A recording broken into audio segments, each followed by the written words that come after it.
I want to outline my ideal vision of how trans people should be able to live in society.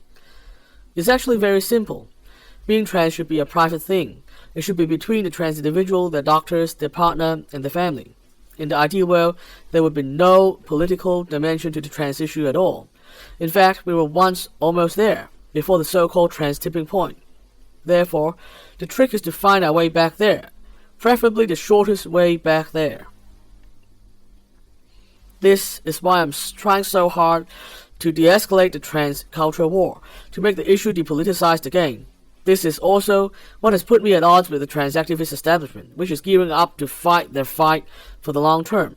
But I don't really want to have that kind of fight at all, and I think many trans people, perhaps the silent majority, are with me here. I think we can avoid having the fight if we have some productive and rational discussions and come up with some compromises.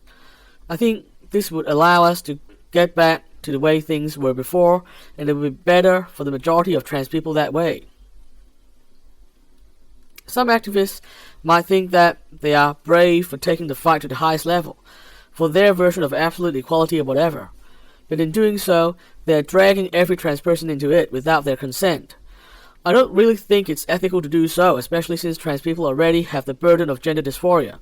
At some point, you've got to remember that this is not just a political thing. It's a mental health thing too. If only for this reason, compromise appears to me to be a much more ethical choice.